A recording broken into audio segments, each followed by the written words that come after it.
As an ex-soldier, I experienced mental health problems from my service.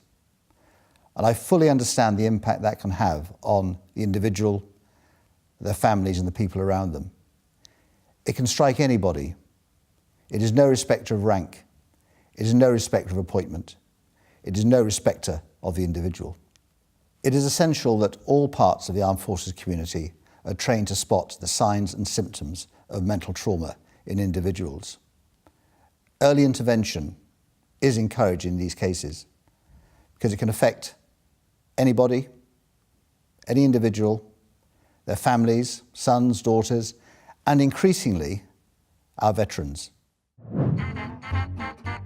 We've been brought here today by Mental Health First Aid England to talk about mental health issues within the armed forces community, and we're also going to play some bowls. Hello. Hi, I'm Lisa. Hi Lisa. Nice to meet you. Scott, very nice to meet you. I work at RAF Cosford with predominantly the RAF community and dealing with a lot of mental health issues there, and I'm a mental health first aid instructor as well there. I'm the Armed Forces Community Healthcare Project Manager for Birmingham Community Healthcare NHS Trust. In January I also completed my Mental Health First Aid Armed Forces Community Instructors course as well. Several weeks after passing my course I met with Lisa at a peer mentor shoulder-to-shoulder drop-in session. Like Scott said, I met him at a shoulder-to-shoulder meeting. I'm ex-army, so I'm a bit of a veteran now. So. Yeah. Have you ever played bowls before? Never. Oh, I certainly haven't either. It'll be a lot of fun then. It will be fun. I'll just be happy if I get the ball in the right direction.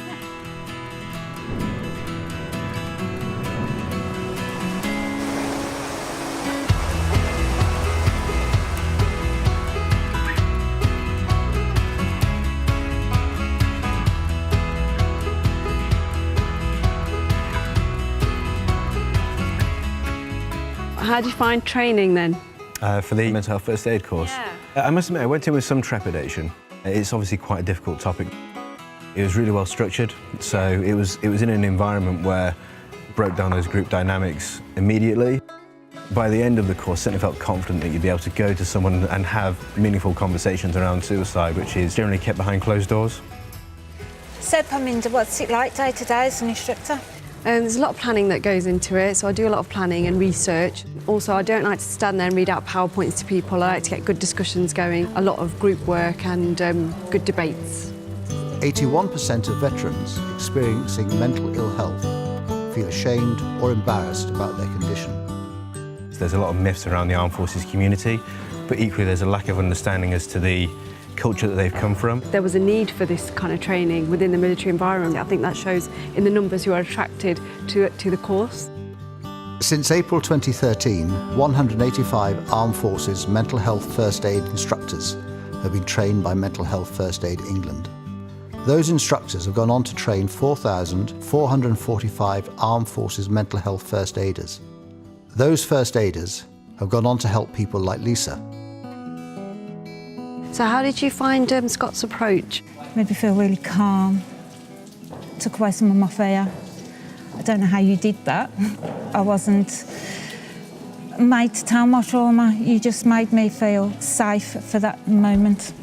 Thank you. And yeah, you're going to make me cry. What I said, he listened to, and it made a lot of difference. Wow. I suppose that shows the early intervention that you made. That's really the mental health first aid bit that he did was all you needed at that stage, really. It was just to be made safe, and somebody understood me. People I've served with, they're interested in going on the course now, and good. yeah, they've asked me when can we go on the course, when's the next date So you coming found through. the course helpful for yourself then, did you, as well? And it must have been good. good because all the lads want to go on it now Do and all they? the girls, so yeah, it was a good course. In order for mental health first aid to continue supporting the armed forces community, it needs further funding. Whether that funding comes from the government, from the business community, or private funding sources. I know you'll agree with me that providing this life-saving training is essential if we are really serious about providing the mental health support that the armed forces community requires.